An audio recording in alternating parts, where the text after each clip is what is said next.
يلبسون من سندس واستبرق متقابلين كذلك وزوجناهم بحور عين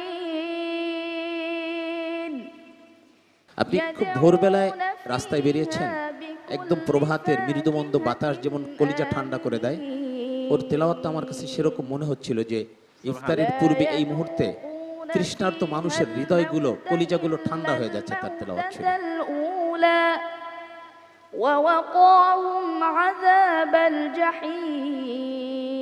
যেমন সুমিষ্ট সুর, তেমন বিশুদ্ধতা, তেমন সৌন্দর্যময় তেলাওয়াত, এক কথায় অলরাউন্ডার। فإنما يسرناه بلسانك لعلهم يتذكرون তোমার তিলাওয়াতটা এত রিদমিক ছিল যে সব জায়গায় মনে হচ্ছে যে এটা একটা সফটওয়্যারের তিলাওয়াত।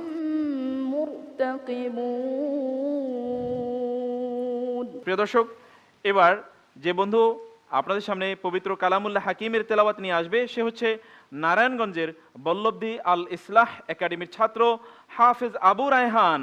আল্লাহ আল্লাহ আল্লাহ আল্লাহ সুবহানাল্লাহ।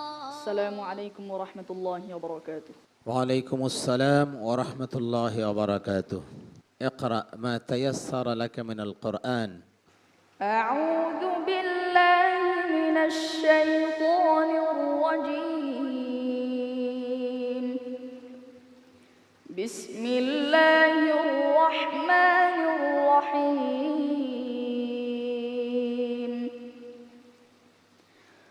وما خلقنا السماوات والأرض وما بينهما لاعبين ما خلقناهما إلا بالحق ولكن أكثرهم لا يعلمون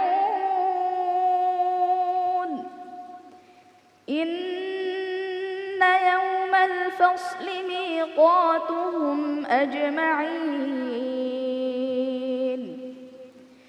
يوم لا يغني مولا عن مولا شيئا ولا هم ينصرون إلا من رحم الله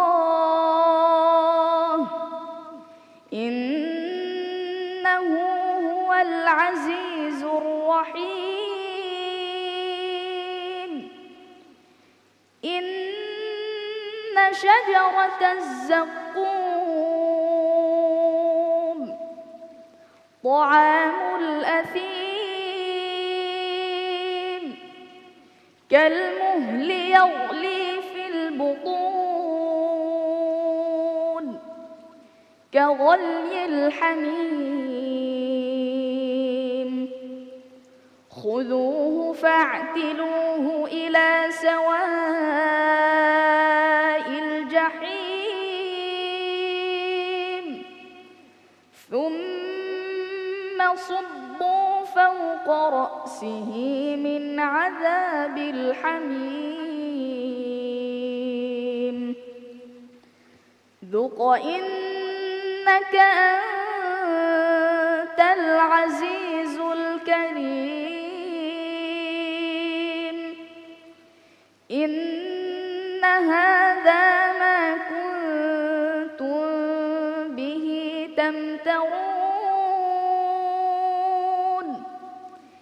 إن المتقين في مقام أمين في جنات وعيون يلبسون من سندس واستبرق متقابلين كذلك وزوجناهم بحور عين يدعون فيها بكل فاكهة آمنين لا يذوقون فيها الموت إلا الموتة الأولى ووقاهم عذاب الجحيم فضلا من ربك ذلك هو الفوز العظيم فإنما يسرناه بلسانك لعلهم يتذكرون فارتقب إنهم مرتقبون মাশাআল্লাহ, মারহাবা। صدق الله العظيم কোরআনুল কারীমের একটি সূরা আছে হাদিস শরীফে যেটাকে সমস্ত রোগের ঔষধ বলা হয়েছে।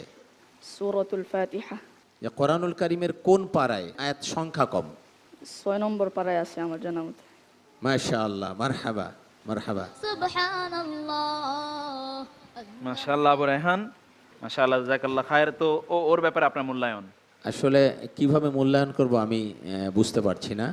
আপনি খুব ভোরবেলায় রাস্তায় বেরিয়েছেন, একদম প্রভাতের মৃদুমন্দ বাতাস যেমন কলিজা ঠান্ডা করে দেয়, ওর তেলাওয়াতটা আমার কাছে সেরকম মনে হচ্ছিল যে ইফতারের পূর্বে এই মুহূর্তে তৃষ্ণার্ত মানুষের হৃদয়গুলো, কলিজাগুলো ঠান্ডা হয়ে যাচ্ছে তার তেলাওয়াত শুনে। কারি মোহাম্মদুল্লাহ, তোমার তিলাওয়াতটা এত রিদমিক ছিল যে সব জায়গায় মনে হচ্ছে যে এটা একটা সফটওয়্যারের তিলাওয়াত। আতাউল্লাহ আল মামুন, যেমন সুমিষ্ট সুর, তেমন বিশুদ্ধতা, তেমন সৌন্দর্যময় তেলাওয়াত, এক কথায় অলরাউন্ডার। অধ্যক্ষ সাইফুল ইসলাম রফিক, সে যখন সাজারতি জাক্কুম যখন শাস্তির আয়াত তেলাওয়াত করছিল তখন তার মধ্যে একটা ভয়ভীতি কাজ করছিল। আবার যখন জান্নাতের নাজ নেয়ামতের কথা তিনি বর্ণনা করছেন তাকে খুব আশান্বিত মনে হচ্ছে। ধন্যবাদ আবু রায়হানকে। অনেক ধন্যবাদ আপনাকে। নিজামুদ্দিন, তোমাকে যে এই বাবা মা এই কোরআন তেলাওয়াতে উদ্বুদ্ধ করেছেন, তোমার যে উস্তাদরা তোমাদেরকে সহযোগিতা করেছেন, তাদের সকলকে আমার পক্ষ থেকে আন্তরিক মোবারকবাদ। অনেক প্রশংসা শুনেছো, কিন্তু সতর্কতা হলো অবশ্যই সাবধানে চলতে হবে তোমাকে, তাই না ভবিষ্যতে?